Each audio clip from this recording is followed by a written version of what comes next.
Juni 5 mwaka 2025 ni siku nyingine tena mpya ndani ya Viwanjani, tukipo hapa kwa ajili ya kufanya uchambuzi, taarifa, tukikupasha taarifa mbalimbali kwa ajili ya kufishia wewe hapo. Mimi ninakukaribisha, naitwa Saidi Salim Msumi. Kuna vitu vingi ambavyo tumekuandalia, machache ambayo tutaweza kuyaangazia ni kuhusiana na kikosi cha timu ya Tanzania Taifa Stars ambapo kipo nchini Afrika Kusini kupambana na Afrika ya Kusini Bafana chini ya Hugo Blues maarufu kama wavulana kwenye mchezo wa kirafiki ambao utachezwa siku ya Ijumaa saa 2:30 usiku Polokwane katika uwanja wa Peter Mokaba. Tutakwenda kuangazia hayo maandalizi kwa ujumla, wachezaji wanazungumzia nini kuhusiana na matayarisho kwa ujumla, wakati Selemani Mwalimu Gomez akiwasili kambini kwa ajili ya kujiandaa na mchezo huo wa kirafiki siku ya Ijumaa. Ukiachana na hayo, tutakwenda kuangazia pia matayarisho kuelekea ligi kuu ya NBC, muendelezo wake, Young Africans ikisema bado malengo yao yako pale pale kushinda taji la ligi kuu ya NBC. Simba Sports Club na wenyewe pia wamezungumzia kuhusiana na matayarisho yao kwa ujumla, kikosi kuingia kambini, mazoezi rasmi kuweza kuanza. Tutakwenda kuangazia hapo baadaye, wakati bodi ya ligi TPLB ikitoa lungu kali zaidi kwa mwamuzi Heli Sasi, miezi 6, lakini pia na adhabu zingine pia kwa watu mbalimbali ambao wamekutwa na makosa kadhaa. Tutakwenda kuangazia pia hapa nyumbani taarifa nyingi sana, lakini mojawapo ni kuhusiana na ujio wa makocha wa kigeni katika soka la Tanzania.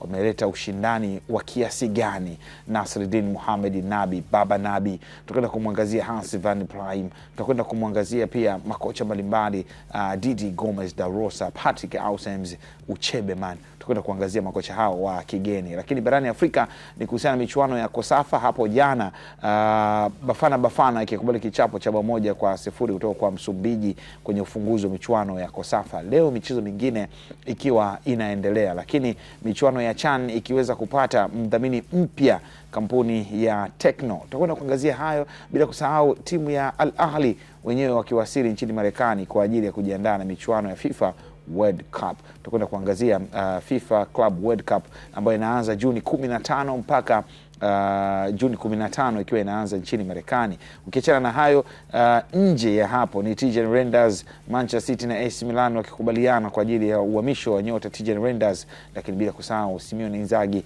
akitambulishwa Saudi Arabia. Tutakwenda kuangazia pia taarifa nyingi sana ambazo tumekuandalia katika siku ya leo. Mimi ni Saidi Salim Msumi, unaweza kuniita kaka Saidi, lakini nipo na wachambuzi wangu Rashid Don Hamis, the heavyweight pundit, the only one in Africa, yupo hapa, lakini bila kumsahau Michael Johnson Nguli, mzee wa Mwezini, mtu nguli kweli kama jina lake lilivyo. Mwenyewe anakuambia leo Juni 5 inapaswa kuwa Juni 25. Sisi tunaongeza siku mbele. Sahihi kabisa. Matano. Kwa kila tarehe unazidisha mara. Yani leo tuko 25 leo. Basi tu watu jana ilikuwa 4 mara 4 16. 5 mara 5. Tufanyaje? Hamna namna kufanya. Sasa ndio mwanetu tutafanyaje sana? Mwanetu ndio Michael Johnson Nguli. Umeona? Mwanetu ndio Michael Johnson Nguli. Mtu wa Mwezini. Tumeona tarehe 25. Kwa maana kesho tarehe ngapi? Kesho tarehe 6. Kesho tarehe 6. 6 mara 6 36. Sawa. 7 mara 49. Kalenda yako ngumu. Kalenda yako sigiliki. Natakiwa unajua vizuri hesabu. Sababu unaweza kushangara ukimara afu anatoa kwa 2. Kwa 2 kwa 3. Unazidisha afu unatoa. Hiyo inaitwa magazi yuto. Hapa board pass. Mtu hatari, Michael Johnson Nguli, mtu hatari kabisa. Jifunze udalali. Swaiba yake mkubwa Doni. Niwe kama wewe, si ndio? Unaweza kwa dalali. Kwani Rashid ni dalali? Dalali. Dalali. Wewe mshakozea. Uone anaongea sana.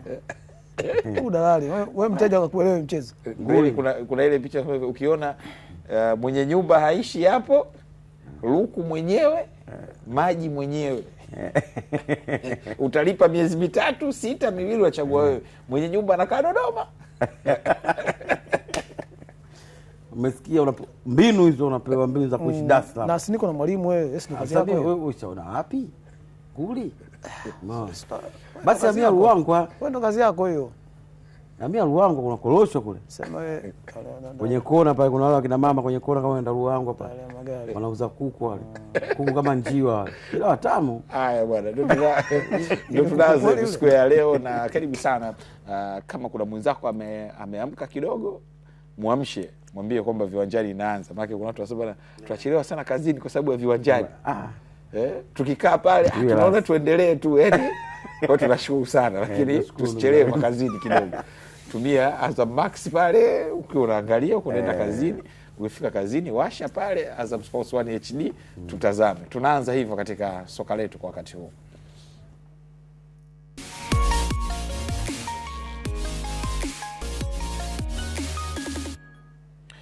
Tuanzie nchini Afrika Kusini ambapo timu ya Tanzania Taifa Stars imezidi kujifua kuelekea mchezo wake wa kirafiki ambao utachezwa siku ya Ijumaa katika uwanja mdogo wa Peter Mokaba mjini Polokwane kuelekea mchezo wa kirafiki dhidi ya wenyeji Bafana Ijumaa.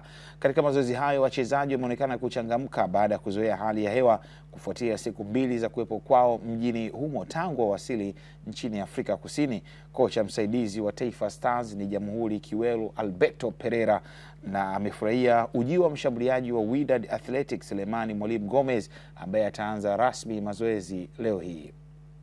Kwanza tunamshukuru Mungu, wachezaji wetu wote wako salama. Natoka tumefika kufanya mazoezi wanafanya vizuri, wanaweza kusikiliza kile ambacho tunawaelekeza. Mpira ni maelekezo. Ukielekezwa ukifuata vile ambavyo walimu wanataka, mpira unakuwa rahisi. Kwa nina imani kwa kile ambacho tunawafanyia, na uzuri kwamba wachezaji wetu wote wako matured enough. Wanacheza Simba, Yanga, Mashujaa na wote kama unavyofahamu ligi ya kwetu sasa hivi ligi bora. Kwa hiyo kutokana na ubora wa ligi yetu tuna wachezaji bora na mwalimu ambaye tunaye ambaye sisi tunamsaidia Super Med Morocco yuko bora. Kwa hiyo tunaamini mchezo wa kesho kutwa utakuwa mzuri. Cha msingi wa Tanzania watuombee na kuona kwamba tunakuja kutafuta renki ya FIFA kupitia timu yetu ya taifa. Ya Kapombe kiukweli anaumwa na ameomba ruhusa. Tumeongea na madaktari wao, wametuambia kiukweli anahitaji mapumziko ya wiki 2. Tumemkubalia, amepumzika. Na ndio maana kuwa na timu yenye wachezaji wengi wenye ubora. Kwa hiyo yuko Rusajo Mwaikenda, ana uwezo mkubwa, atafanya kazi. Lakini Selemani Mwalimu sasa hivi amekuwa na kiwango cha juu.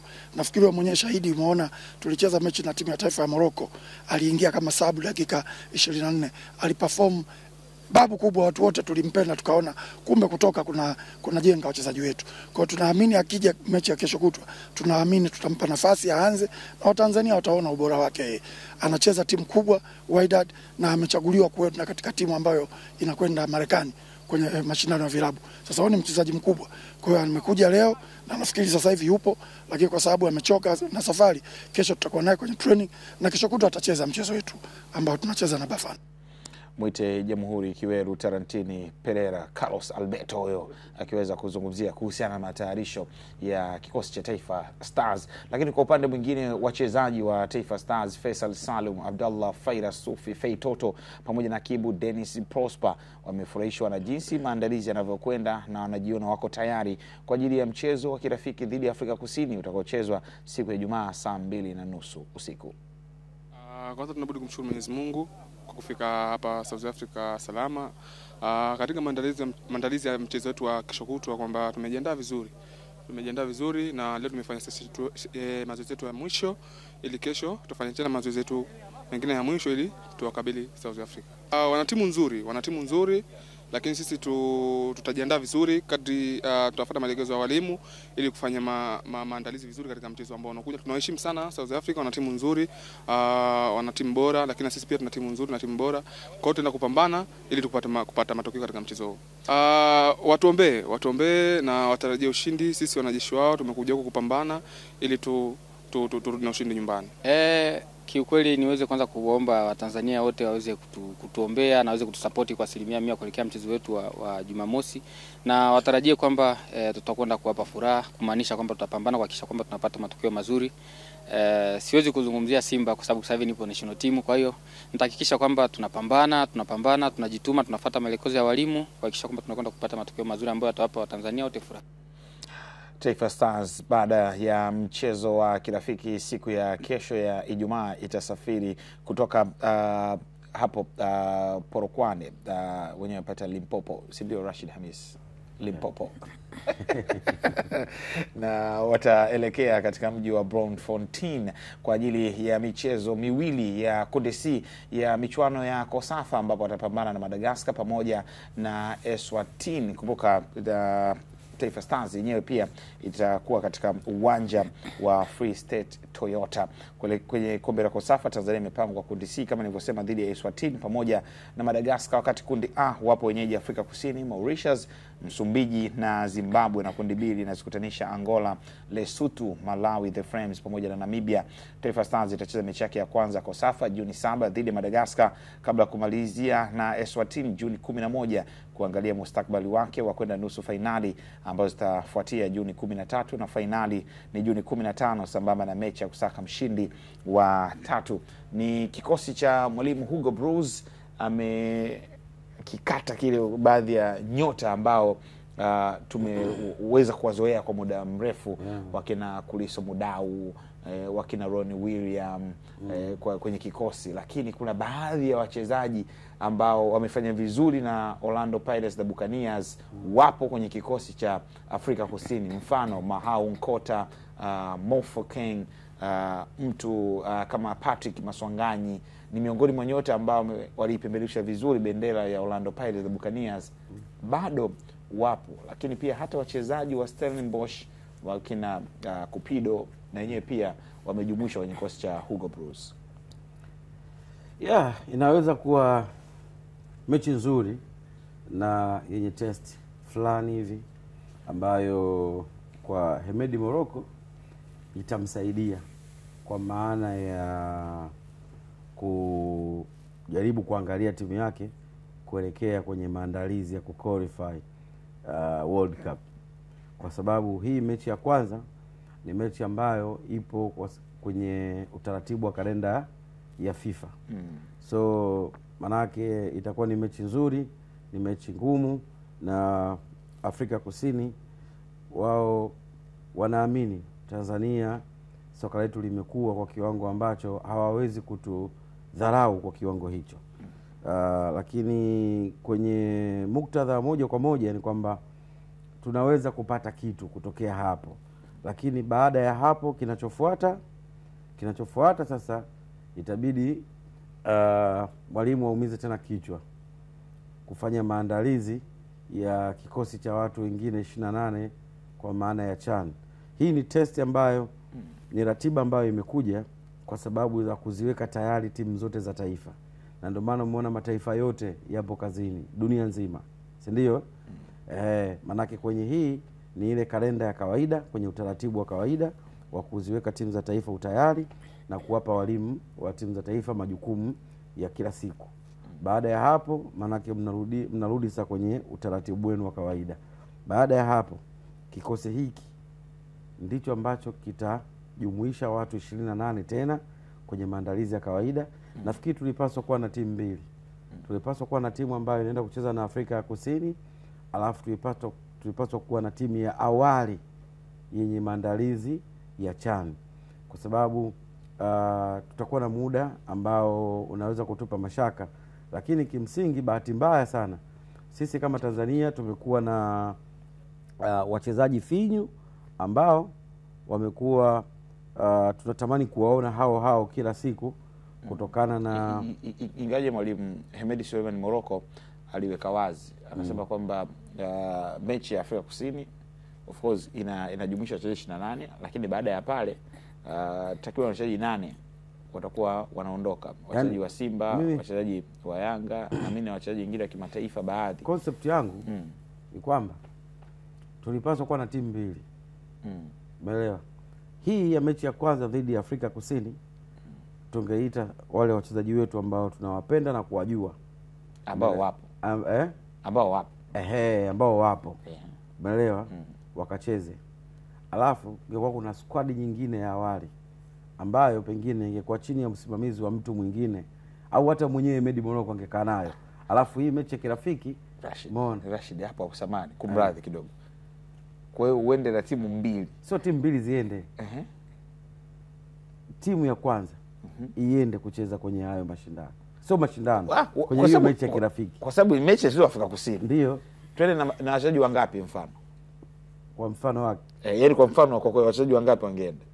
Kwenye mfano huo ambao unauleta. Mimi matamanio yangu. Tungeenda na timu ambayo haihitaji wachezaji ambao wataondoka na kubaki. Kwa maana yani hicho kikosi ambacho kingetajwa ndio kingekuwa ndio maana wamejumuisha na wengine. Si wanaondoka? Sasa kwa wengine wanaondoka kwa sababu mashindano haya ya Kosafa yalivyoingia, si ndio? Huku kuna mechi ya Simba na Yanga Juni 15. Kuna mechi ya kwanza ambayo ni kalenda ya FIFA ambayo FIFA wanaitambua. Ambayo hiyo sasa ndio imewajumuisha kina Msuva, wakina Selemani Mwalimu, mechi ya kesho. Mechi ya kesho. Na wengineo. Unaelewa? Ndio. Baada ya hapo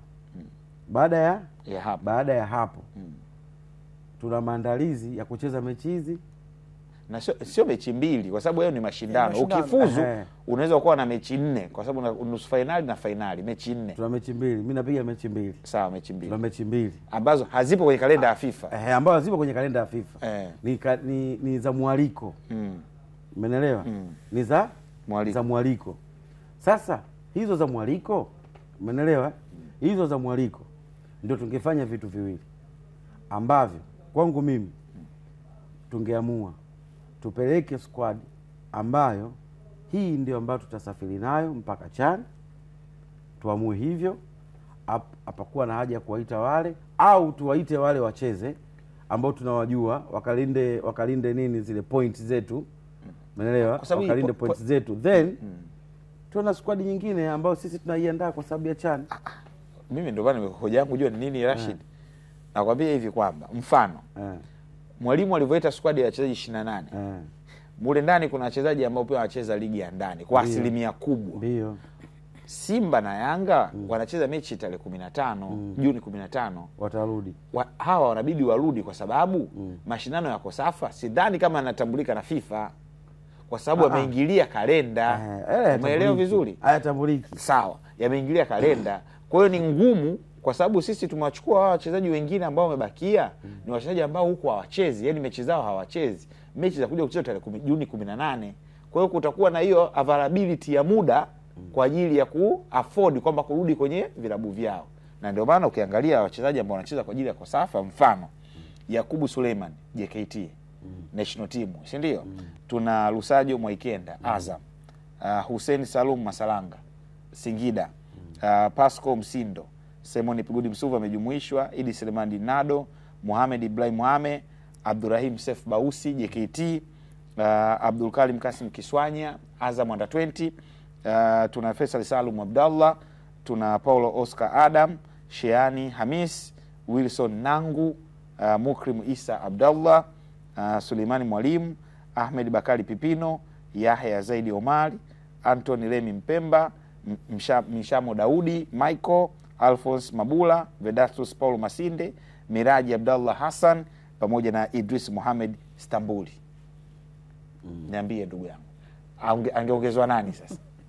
Hapo kuongezwa wakitolewa tu wale ambao hichi ndio kikosi kilichotumwa kwa sasa. Wakina nani wangetolewa? Wangetolewa wakina nani?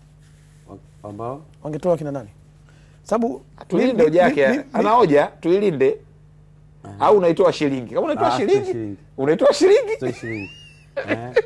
Mimi naona walivyofanya ni sawa kwa sababu kuna wengine ambao walikuwa wamekwenda wataondoka. Wakiondoka maana yake wataongezeka wengine. Si ndio? Wataongezeka wengine. Watakaoongezeka watakwenda kucheza kwenye ile tournament kwenye yale mashindano ya Kosafa. Si ndio?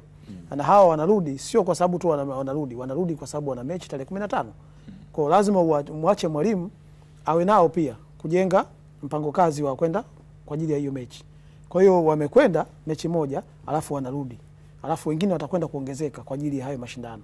Kuna mechi 2, lakini kama watafanya vizuri maana yake wataendelea. Watakuwa na mechi wasifanya vizuri nusu finali na finali kama watafika huko, si ndio?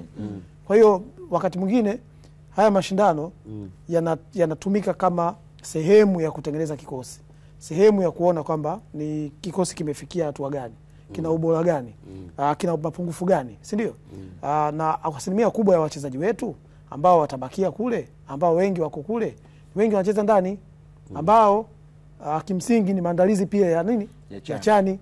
Kwa hiyo mi sioni kama kuna hiyo kwamba eti waende wale warudi vikosi vya viwili hivi na hivi. Kwa nini? Yaani sawa, hilo tumeiondoa. Rashidi katoa shilingi. Katoa shilingi. Nipe mkono. Asijatoa shilingi. Katoa shilingi. Tenda kutabishana baada ya kipindi nje. Sawa, tutoke hapo kwa ajili ya kikosi cha Taifa Stars. Twende kuangazia taarifa zingine kwa wakati huu ambapo bodi ya ligi imezungumzia kuhusiana na maandalizi ya kuelekea dabi ya Kariakoo Juni 15, ambapo maandalizi kabambe ya dabi ya Kariakoo kati ya Young Africans dhidi ya Simba Sports Club ambayo imepangwa kuchezwa katika uwanja Benjamin Mkapa Juni 15 mwaka huu saa 11 kamili yanaendelea, ambapo bodi ya ligi TPLB imebainisha mipango ilivyo mpaka sasa. Ofisa habari wa TPLB ni Karim Boimanda amegusia suluhisho kuhusu tiketi zilizonunuliwa kwenye mchezo wa mwanzo ulioahirishwa Machi 8 mwaka huu na maandalizi kwa washiriki wote wa mchezo huo kwa ujumla. Of course maandalizi ya matukio makubwa kama haya ama michezo mikubwa kama hii yapo kwenye phases mbalimbali, na kwa sasa hivi hatujafikia phase ya kutaka kujua ama kupata ripoti kutoka kwa timu mwenyeji ambaye na yeye anahusika kwa asilimia kubwa kwenye maandalizi, ikiwemo hata swala la viingilio ama uzwaji wa tiketi. Kitu ambacho wadau wanapaswa kukumbuka ni kwamba mchezo huu ulishajadiliwa kuhusiana na viingilio vyake na tiketi zilianza kuuzwa, na mpaka sasa hivi tunapozungumza kuna tiketi ambazo zilinunuliwa kwa ajili ya mchezo huu bado zipo kwenye kadi za mashabiki wetu wa thamani ambao walizinunua, na tulishaeleza mara kadhaa kwamba tiketi zile hazijapotea, zitatumika kwenye mchezo wa dabi pale tarehe itakapotangazwa, na sasa imeshatangazwa, na kwamba hakutokuwa na mjadala mkubwa zaidi kuhusiana na hilo swala la mauzo ya tiketi, kwamba tu sasa hivi tunasubiri ufikie wakati wa kukubaliana kutangaza sasa kuendelea kuuza zile tiketi ambazo zilisitishwa baada ya mchezo ule kuahirishwa.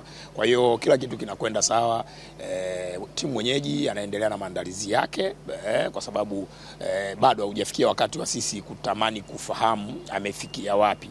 Wakati utakapofika basi tutakuwa na vikao vyetu kama ambavyo tumekuwa tukifanya mara zote kwa ajili ya kupeana updates mbalimbali kuhusiana na maandalizi ya huo mchezo, na si tu timu mwenyeji, hata wenzetu wadhamini wetu wenye haki ya matangazo ya runinga Azam Media Limited, na wao tunajua sasa hivi wanaendelea na maandalizi yao, na hatujawadai wala kuwauliza ripoti ya maandalizi yao, lakini utakapofikia wakati tutaonana nao, tutafanya nao vikao kujua wamefikia wapi, kwa lengo ikiwa ni kukusanya sasa maandalizi binafsi ya wahusika wote, wakiwemo hata TBC ambaye ni mdhamini mwenye haki ya matangazo ya redio, NBC kama mdhamini mkuu na wengineo. Kila mtu atakapokamilisha maandalizi yake, basi sasa utafikia wakati wa kukusanya yale maandalizi kwa pamoja na kufanya sasa maandalizi ya jumla ya mchezo husika.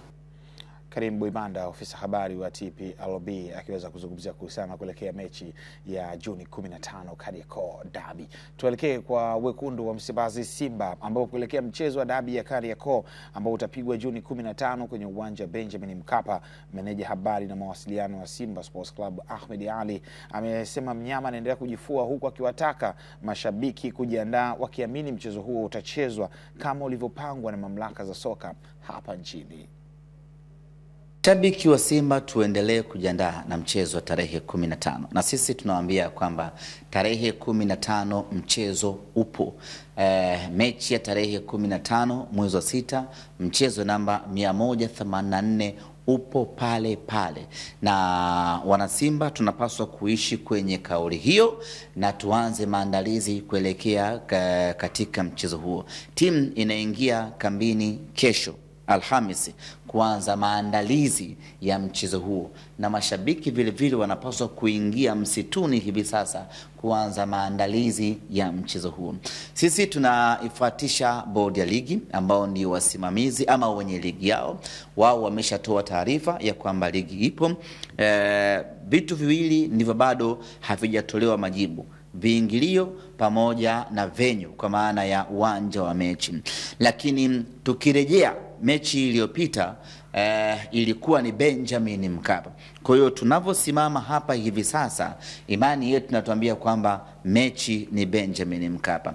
Kuhusu viingilio, watatangaza wenyeji, lakini hata wasipotangaza bado bodi ina mamlaka ya kutaja mechi na kwa sababu kawaida kanuni inamtaka mwenyeji awasilishe viwanja vyake ambavyo apendekeze viwanja vyake ambavyo atavitumia.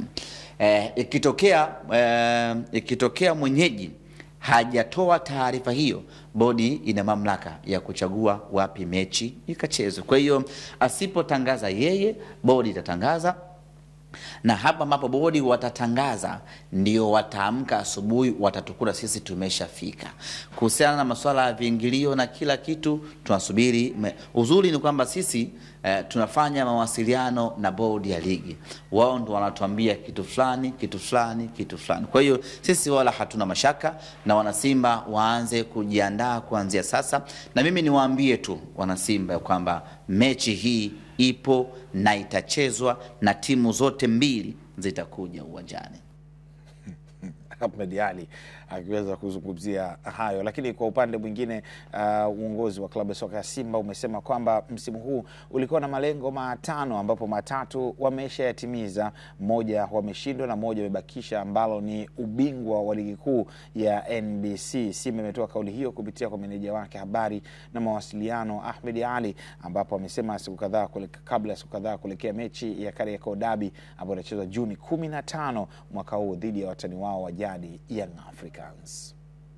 Nakumbuka kwamba msimu uliopita Simba tulimaliza nafasi ya 3 na kupelekea kwenda kushiriki kombe la shirikisho. Kwa hiyo tukasema sisi kwa ukubwa wetu, acha tupambane turejee katika nafasi ya kushiriki ligi mabingwa. Tayari Simba Sports Club tumeshajihakikishia kushiriki ligi ya mabingwa msimu ujao. Hilo ni lengo la kwanza na tayari limeshatimia.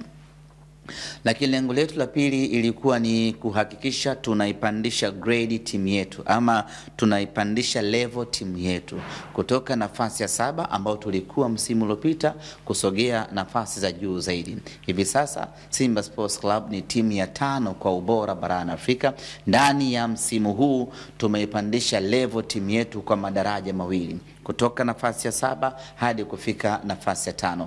Ni mafanikio makubwa kwa sababu Simba Sports Club tumewekeza zaidi kimataifa na kuifanya timu yetu iendelee kung'ara na kuwa bora zaidi kwenye anga za kimataifa. Lakini lengo jingine ambalo tulijiwekea msimu huu ni kuchukua ubingwa wa kombe la shirikisho la CRDB.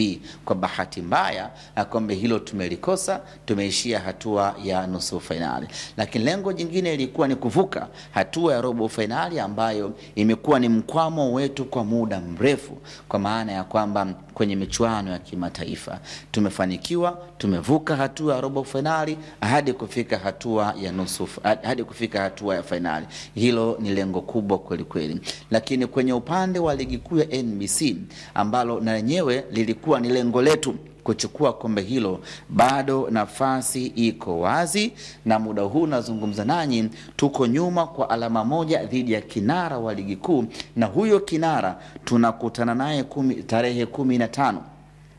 Maana yake ni kwamba tarehe 15 tunaenda kuamua rasmi ni sisi kukamata usukani wa ligi kuu ya NBC ama kusalia nafasi ya pili.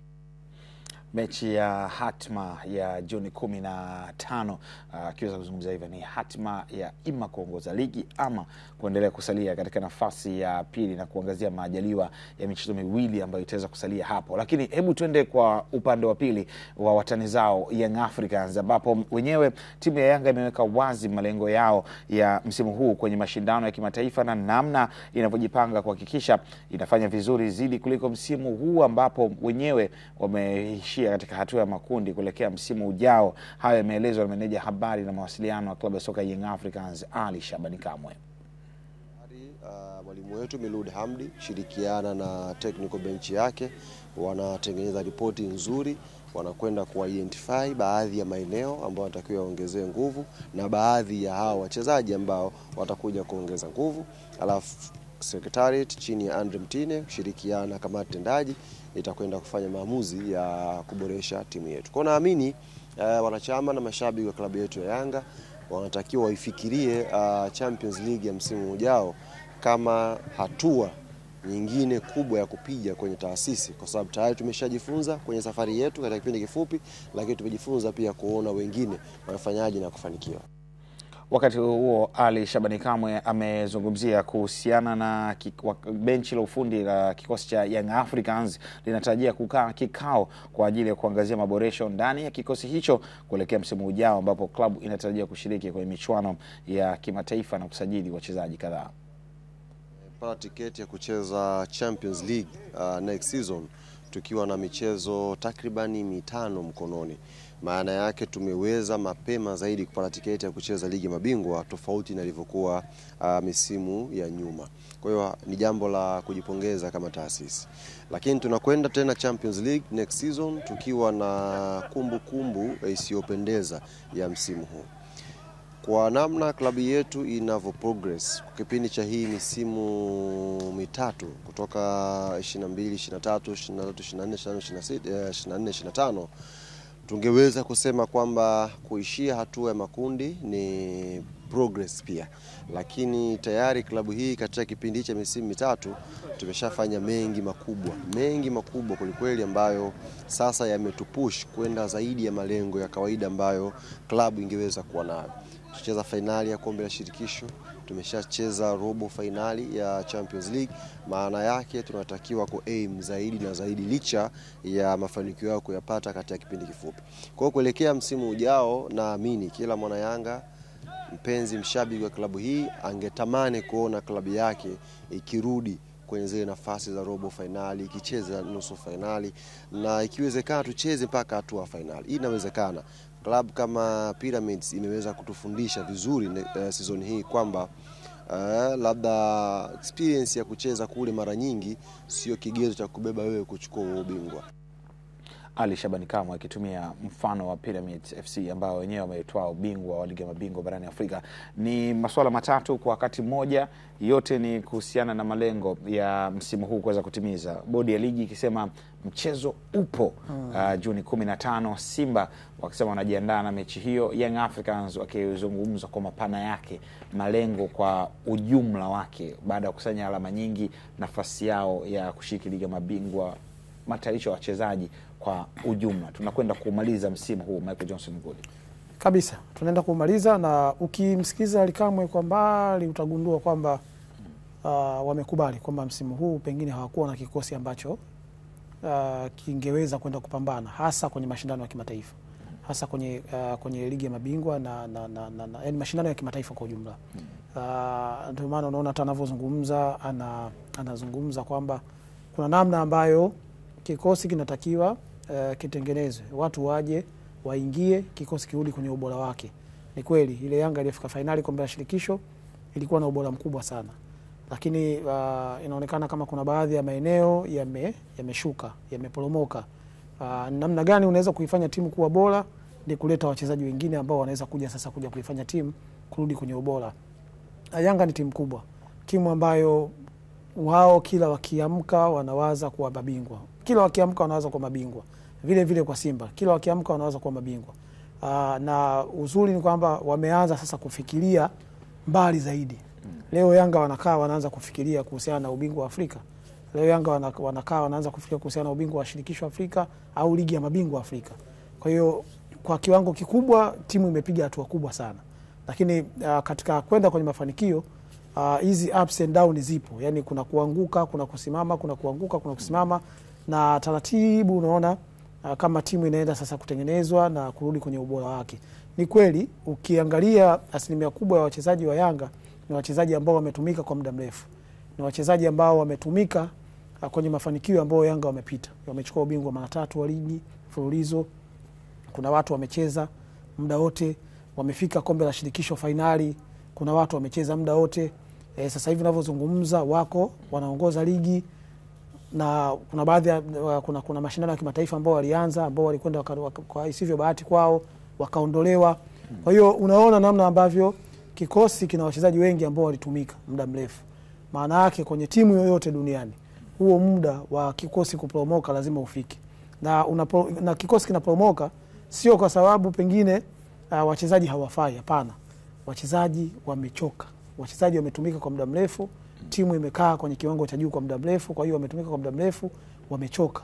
Kama wamechoka, maana yake unatakiwa kuwaondoa kwa sababu hawawezi wakashindana kwenye level ambayo unaitaka. Unapunguza baadhi ya watu, unaleta watu wengine, mnarudi juu kwenye kilele. Sawa, kurudi juu katika kilele.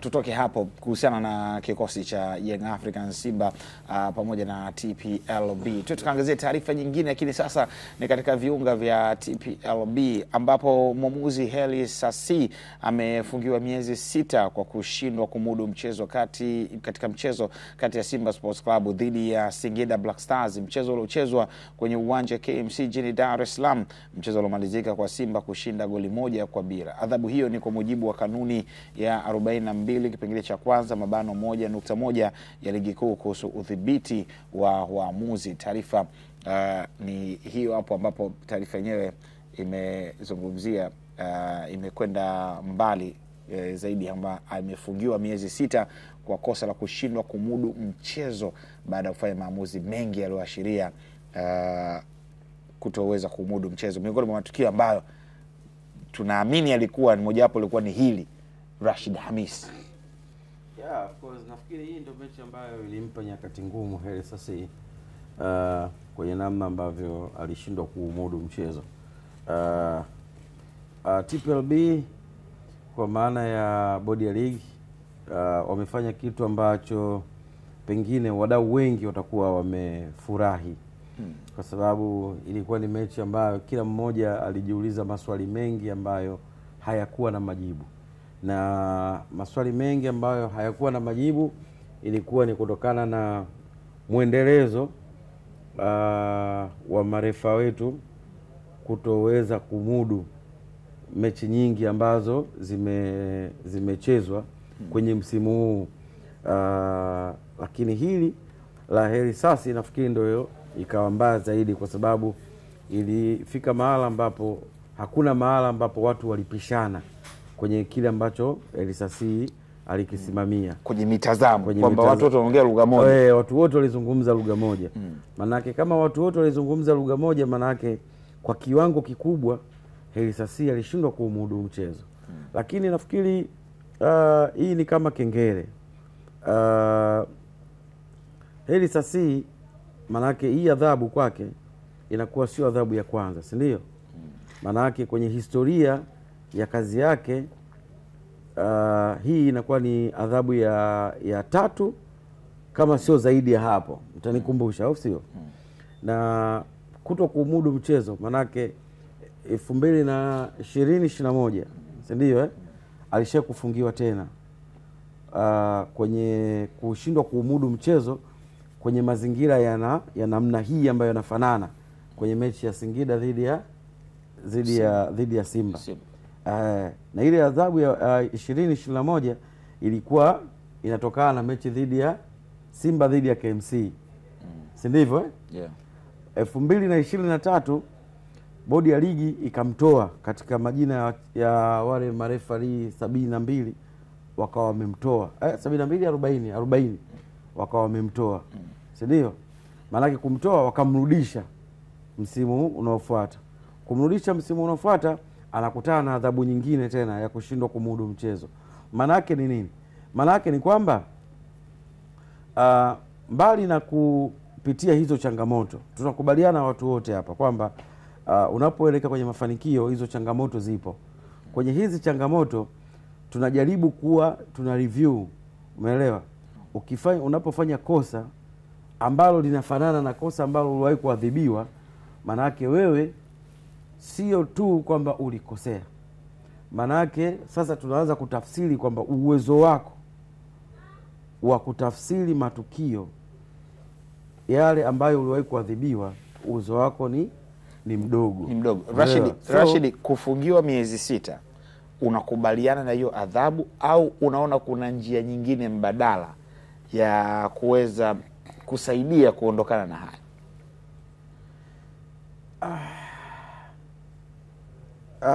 Unajua Adhabu ni sehemu ya kukumbusha. Umeelewa? Yaani Adhabu ni sehemu ya kukumbusha, ifanyiwe marekebisho kwa kile ambacho kimemtokea Heri Sasi. Kwa kile ambacho kimemtokea Heri Sasi na adhabu ambayo imetolewa, nafikiri ni sawa. Umeelewa? Ni sawa. Lakini sasa mimi najaribu kufikiri, Heri Sasi anakutana na hii adhabu kwa mara mbili, ambayo kwenye reason ni reason zinazofanana, kwamba ameshindwa kumudu mchezo. Manake kama ni reason zinazofanana, manake kimsingi sasa chama cha waamuzi FRAT ambao wamefanya uchaguzi wao juzi hapa chini Tanga. Sasa wale wanatakiwa kukaa na kuweza kuona wao watatoa adhabu gani kwa Heri Sasi. Rashid, kwa nini nimezungumza hivi pamoja na Michael? Kuna mwamuzi mmoja hivi jina Kapuni kama kawaida yetu. Tulikaa naye nikawa namuuliza, tunabadilishana, unajua tunakutana na kwa vijue vyetu. Nikamwambia hii hali inakuaje? Akasema hata CAF yani ukichezesha mechi kwamba ikionekana kwamba hujaumudu mchezo, hawakuondoi pale pale. Watakupatia game nyingine ya pili, watakupatia tena game nyingine ya tatu. Watakuangalia, inawezekana kwamba siku hiyo ilikuwa ni siku mbaya kazini. Lakini ikitokea tu mara pap haumo miezi 6. Huyu mwamuzi anafanya nini? Hoja yangu nyingine ya pili ilikuwa ni kwamba kama unamfungia miezi 6, kwa nini kama unaona hajamudu mchezo wa kwanza, hapo umetoka hajamudu mchezo, why usimrudishe chini kwenye daraja la pili, daraja la kwanza ile ambayo ni championship? Sasa sina banka kwambia, kwa sababu kufungia miezi 6 inamaanisha kwamba hatakuwa on field, atafanya mazoezi lakini hatakuwa on field katika kufanyaje? Kufanya maamuzi. Ndio maana utolea hiyo scenario. 2020-2021 alifungiwa, si ndio? 23 akaondolewa. Unaelewa? 24 amerudi tena, si ndio? Kwenye huo mtiririko, umeelewa? Manake hiyo 2021 alifanya makosa ambayo kayafanya 24 25, si ndio? Reason ni the same, si ndio bwana?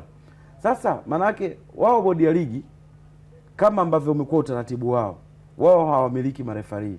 Wao wanaomba marefari, wanaletewa marefari kwamba hawa ni marefari na marefari wasaidizi ambao wako tayari kuchezesha michezo ya ligi kuu. Lakini makosa yanapojitokeza ya namna hii, unaelewa?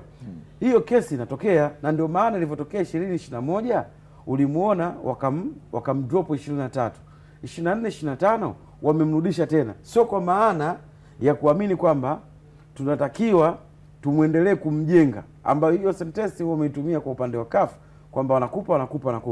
Manake wao walipomfungia wakamdrop, kwa maana kumweka tayari, wamemrudisha 24. Amerudia tena kosa ambayo alifanya mwaka juzi. Manake minzi sasa hapa bodi ya ligi wao, manake wanaweza kaa hawamhitaji tena. Kwa hiyo sasa njia pekee ya kumsaidia ni kamati ile chama cha waamuzi kikae na kuona namna gani ya kumsaidia huyu bwana.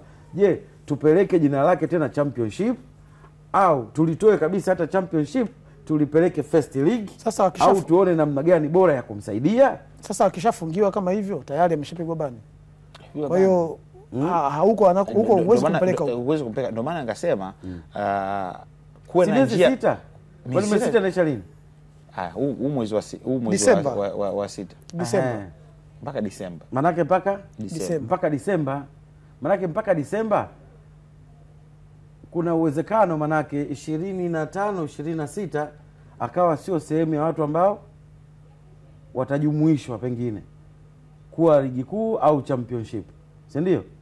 Manake sasa chama kwa sababu chama si ndio chenye mamlaka ya kuamiliki ya marefari, wao ndio wataamua namna gani bora ya kuwasaidia. Lakini nafikiri kwa bodi ya ligi, nafikiri kwa bodi ya ligi, sisi wadau wa mpira, kwa hiki alichokifanya Heri Sasi, kwa sababu amefanya makosa yaliyojirudia, inaonekana hakujiuliza mara ya kwanza alifungiwa kwa sababu gani, anakuja kufanya tena kosa hili kwa mara nyingine.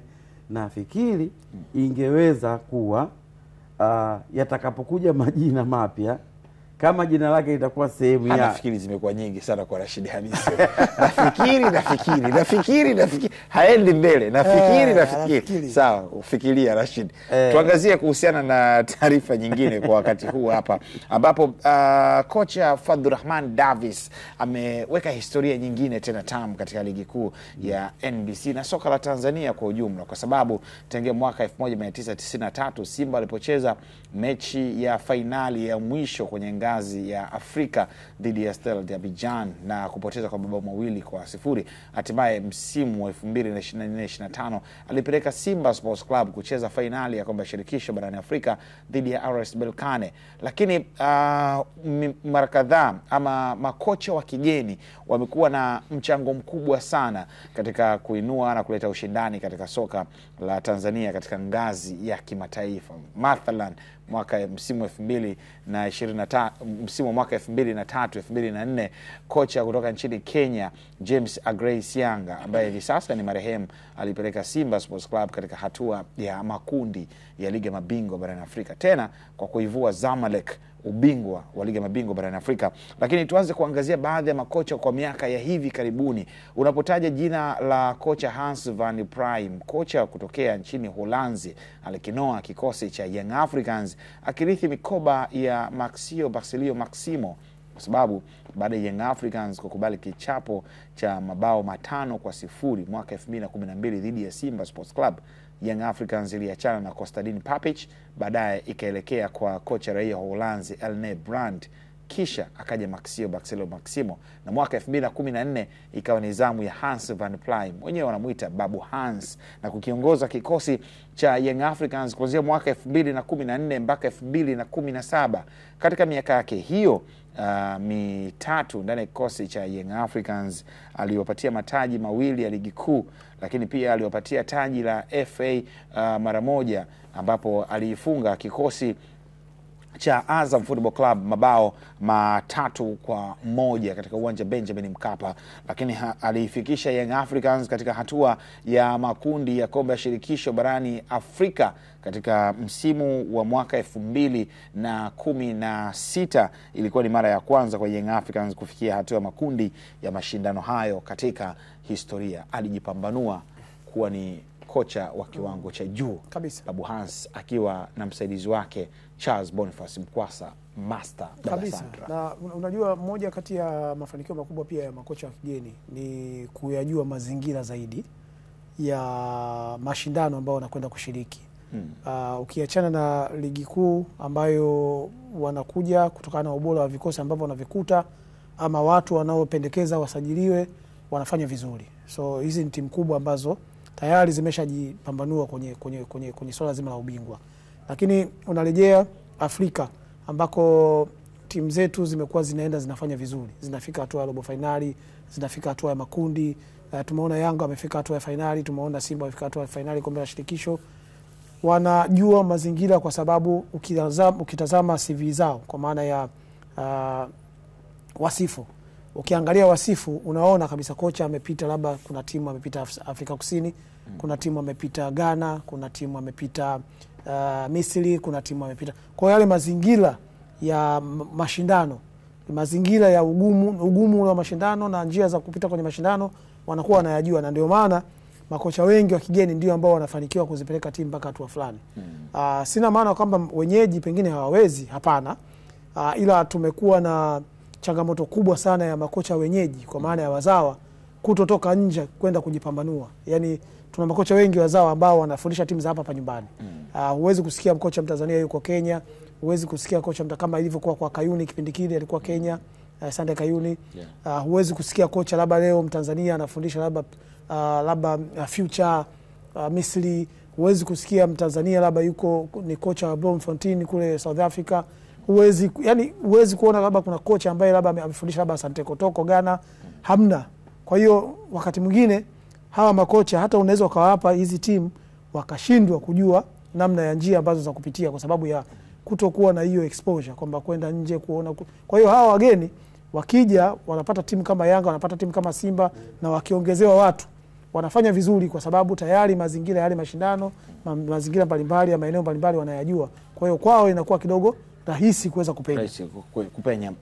Babu Hans van Prime anakumbukwa kutokana na kikosi cha Young Africans kile kampa tena na msimu mwaka 2016.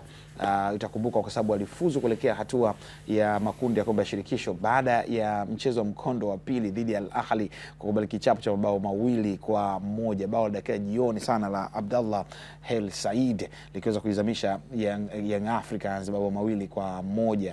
Lakini pia alifundisha pia Singida United pia Babu Hans pamoja na Azam Football Club akiwa na Juma Mwambusi. Tutoke hapo tumwangazie kocha mwingine ni Patrick Ausem, wenyewe wanapenda kumuita Uchebe, Mr. Uchebe ama mzee wa masapta. Nurdin Suleiman nakwambia huyo ni Patrick Ausem, mzee wa masapta. Alifundisha Simba Sports Club msimu 2018-19. Anakumbukwa kwa kushinda taji la ligi kuu mara moja, ubingwa wa FA Cup mara moja, robo finali ya ligi mabingwa Afrika. Yeye alivuka katika kundi lile akiwa na mechi ya mwisho dhidi ya Vita Club, na mchezo huu utakumbukwa zaidi kwanza dhidi ya Nkanale Devils. Baraka Adson Mpenja. Haya ni maajabu katika uwanja Benjamin Mkapa, lakini utasahau vipi Idi Salum Kidedea katika mechi Ulama. Chama baba. I say what the moment. Aliachia kumbukumbu kafu. Kumbukumbu kafu anamkumbuka Kidedea. Walimention pale kama moja kati ya best commentator. Moja kati ya comment bora sana ambayo Kidedea alisherehesha. Ni Patrick Ausem. Alikuwa ni kocha wa aina gani katika kikosi cha Simba Sports Club? Alipata wachezaji ambao unaweza kusema kwamba ni A-list katika soka Tanzania. Erasto Dodinyoni aliingia, Shomari Salum Kapombe, Aish Manula, John Rafael Boko kutokea Azam Football Club wakaingia ndani ya Simba. Ujumuisho wa Medi Kagere, Emmanuel Arnold Okwi, Emosting ilikuwa superb kwake. Alipata bahati Patrick Ausem, na alikuwa na squad nzuri sana. Na kumbukumbu zangu zinanionyesha kwamba mwangaza wa vilabu vya Tanzania kuanza kufanya vizuri na kuanza kuona kwamba inawezekana kufanya vizuri kwenye mashindano ya kimataifa kwenye hichi kizazi cha hivi karibuni kilianzia kwa huyu bwana Patrick Ausem. Alikuwa na squad nzuri sana. Alikuwa ni miongoni mwa walimu ambao alirithi mikoba ya Pierre Richante. Baada ya Richante kuondoka ndo akamechukua yeye, na maajabu ndo akaanzia pale kwa Nkana, na baada ya hapo Patrick Ausem akana jumuisho, na hata ukiangalia kwenye namba zake amekuwa bingwa wa FA mara moja, amekuwa bingwa wa ligi mara moja. Manake alikuwa na squad nzuri na Simba alikuwa na nyakati nzuri kipindi kile. Tukaanza kuwa na ndoto za timu zetu za Tanzania kuweza kufanya vizuri kwenye mashindano ya kimataifa. Lakini katika hizo hatua tulikuwa tunajifunza kwenye kila hatua moja ambayo tunaipiga kama nchi, kwa maana ya ngazi ya vilabu. Baada ya Patrick Ausem, kama unakumbuka, mwaka unaofuata Simba wakafanya marekebisho ya squad kutoka kwenye quality walikuwa nayo wakaenda kwenye quality nyingine, wakafika tena robo finali. Baada ya kutoka pale wakaongeza tena ubora wa squad. Msimu uliopata nadhani alipoteza na timu ya kina Louis Mixon. Yule songo moja hapa inapigwa free kick. Unaelewa? Yaani nazungumzia development ya mpira wa Tanzania kwenye baada ya kutoka akaingia 7 Van der Broek. Yes, kwenye mwangaza huo. Yaani Patrick Ausem ndo kama mwalimu ambaye alipata hiyo bahati ya kuweza kuipeleka Tanzania kwenye ngazi ya vilabu kwenye mwangaza, kuamini kwamba inawezekana. Tuko muangazie kocha mwingine. Uweze kutaja mafanikio ya Young Africans kufika finali ya kombe la shirikisho barani Afrika bila kumzungumzia Nasreddine Mohamed Nabi, mwite Baba Nabi. Ameshinda mataji ya ligi kuu mawili, ubingwa wa FA Cup mara 2, amecheza finali ya kombe la shirikisho Afrika mwaka 2023. Alikiongoza kikosi cha Young Africans kuanzia mwaka 2021 mpaka 23, lakini bila kusahau aliweka katika mataji yao ya ligi kuu mawili aliyoshinda, moja alilipata kwa invisible kutoruhusu kufungwa mchezo hata mmoja na kisha kuipatia hiyo unbeaten ya Young Africans katika michezo 49. Young Africans ilisimamishwa na Ihefu katika kusaka unbeaten yao ya 50. Ukiachana na kocha sasa Nabi alivyoondoka akaja Miguel Angel Gamond. Tuangazie takwimu za Miguel Angel Gamond ndani ya kikosi cha Young Africans. Alifanya nini? Gamond alikiongoza kikosi cha Young Africans kuanzia mwaka 2023 mpaka 24, akiipatia ubingwa ligi kuu mara moja, ubingwa wa FA mara moja, lakini alifikisha robo finali ya ligi ya mabingwa Afrika mwaka 2024. Hii ilikuwa ni baada ya kupita takriban zaidi ya miaka 25, kwa sababu mara mwisho Young Africans kushiriki katika mashindano ya hatua ya makundi ya ligi ya mabingwa barani Afrika ilikuwa ni msimu wa mwaka 98-99 chini ya mzawa Tito Mwaluvanda, na kisha Laul Shungu akichukua timu katika hatua ya makundi. Ukiangazia Nabi na Gamond ilifanana. Kwenye nini? Gamond alituletea kitu cha utofauti cha safu yake ya watu watatu mbele kutisha. Nabi alituletea kuwa na timu ambayo ina spirit ya hatari.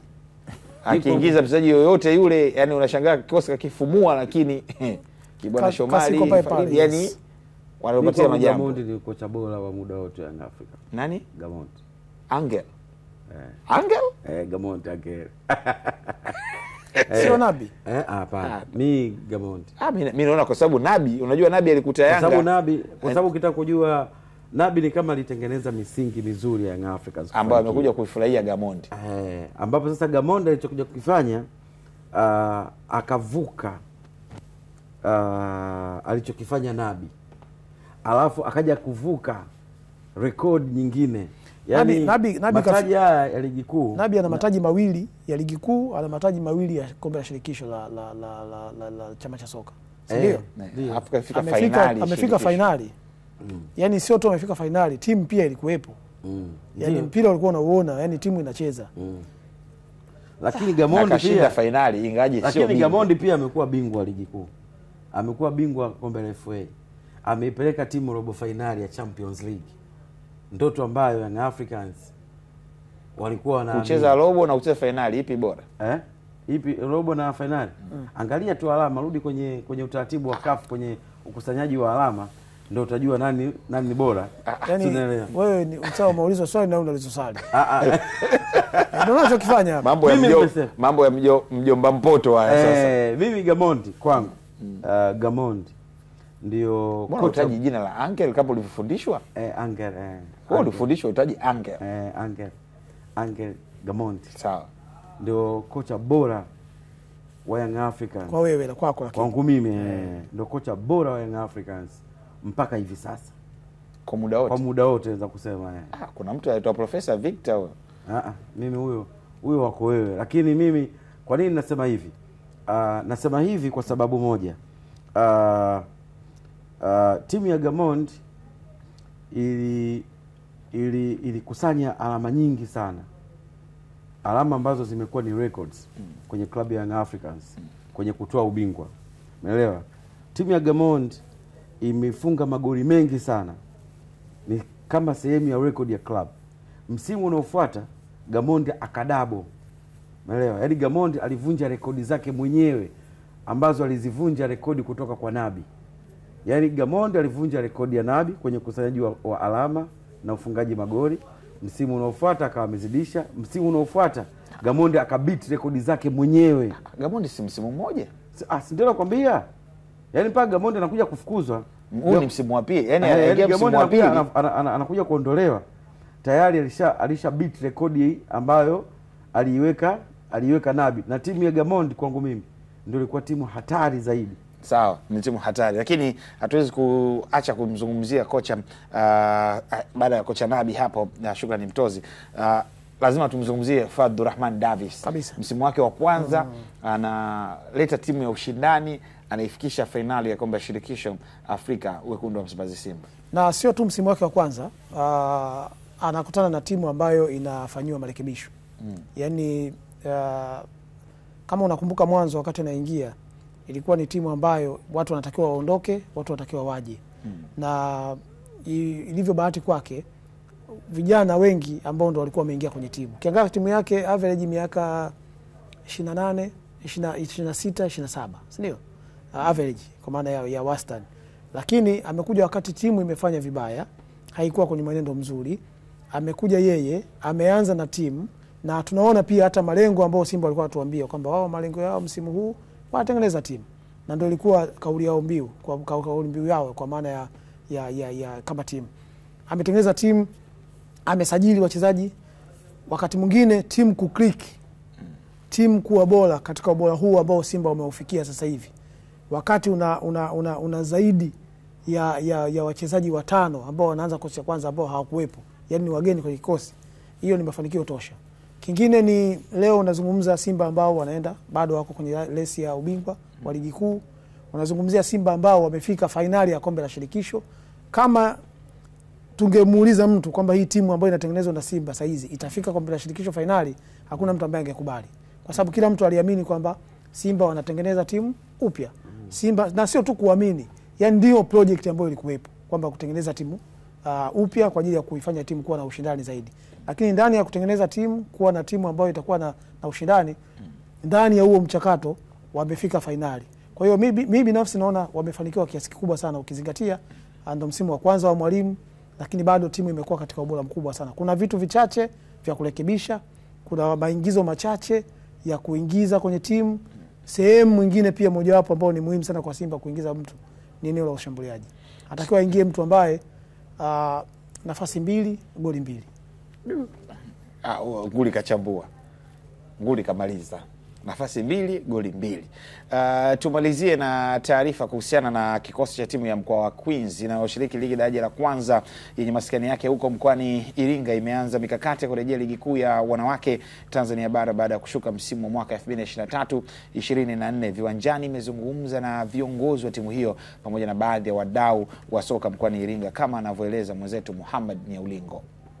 Soka la Iringa kwa sasa limetawaliwa na wanawake, ambapo CSA Queens ndiyo inapeperusha nembo ya mkoa kwenye ligi kuu. Mkoa wa Queens ni moja ya nembo inayobeba historia ya mkoa huu. Tayari mikakati imeanza kuwekwa ili kurejea ligi kuu. Kwa hiyo tumejifunza kwa yale yaliyotokea mwaka jana, mapungufu yetu. Tumeona mwaka huu tumerekebisha wapi, tumesajili timu nzuri, ina watoto wadogo, mabinti wadogo kabisa, lakini wanao uwezo wa kucheza mpira. Kwa hiyo matarajio yetu ni kwamba kwa kushirikiana na walimu na tumeshawapa na sisi malengo yetu, tutakwenda kupandisha tena timu kwa kushirikiana. Ali Msigwa, mdau wa michezo kupitia kampuni ya Alishati, amekabidhi vifaa mbalimbali vya michezo vyenye thamani ya shilingi milioni 2, ikiwa ni sehemu ya kuipa hamasa ya kurejea kwenye ligi kuu. Kwa mimi kama mdau wa michezo wa mkoa wa Iringa, kwa kushirikiana na mwenyekiti wa timu, kampuni yangu imeamua kutoa au kufadhili vifaa kwa ajili ya safari kwa timu pamoja na benchi la ufundi. Vifaa vyenyewe ni pruva juu pamoja na bukta yake, lakini pia kwenye benchi la ufundi watapata traki pamoja na t-shirt za official pamoja na pruva pia. Lakini nimeguswa kwa sababu na hii timu kwamba kaka zangu wakaona timu muda mrefu na hakuna sojua jinsi wanavyohangaika kuhangaikia timu.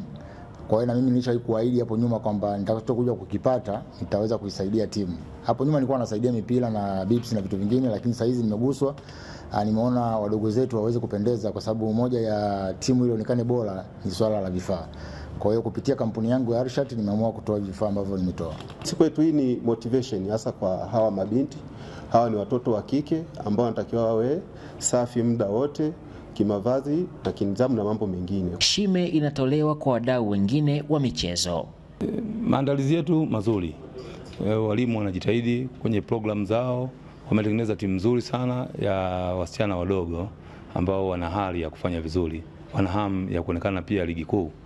Naamini kwa kile ambacho tunakiona katika mechi 2-3 zilizopita za kirafiki, timu inakwenda kufanya vizuri kituo. Nahisi mwaka huu timu yetu iko vizuri kuliko msimu uliopita. Kwa hiyo tunapata nguvu sana sisi viongozi, benchi la ufundi kuamini kwamba timu inakwenda kurudi ligi kuu. Labda msingi nirudi pale kwa sema viongozi wangu, tuwaombe wadau watusupport, tufanye usajili mzuri, wachezaji wawe na hali ya kushinda, lakini kama timu haina vifaa haina morali kwa wachezaji, posho na nini, kidogo kuna vitu huwa vinapungua. Msimu uliopita mkoa wa Queens ilishindwa kupanda ligi kuu pale Dodoma, na sasa wachezaji wanasema ni wakati wao. Tuna hamu na sisi ya kuja kucheza ligi kuu. Kwa hiyo ili turudi ligi kuu inabidi na sisi tupambane ili kurudisha timu yetu ligi kuu. Kinawezekana kwa sababu tumejipanga vizuri kuhakikisha tunarudi na ushindi, na pia tunarudi ligi kuu kwenda kucheza. Timu iko kambini kwa zaidi ya mwezi mmoja sasa kabla ya kuelekea Mwanza kusaka nafasi ya kupanda ligi kuu msimu wa mwaka 2025-26. Muhammad Nyaulingo, na hii ni Viwanjani. Shukrani sana Muhammad Nyaulingo. Nimemwona hapo Ali Msigwa alitumikia Young Africans, alipandishwa yeye, wakina na Marashi walikuwepo pale wakadana kikosi cha Young Africans, striker wa bodi, napenda kumtania hivyo. Kwa sasa tunamaliza hivyo katika soka letu. Shukrani kwa Michael Johnson Nguli alikuwa hapa pamoja na Rashid Don Hamis, the heavyweight pundit, the only one in Africa. Mimi ni Saidi Salim Msumi, ukiniita kaka Saidi hujakosea. Twende mapumziko kisha tunarejea.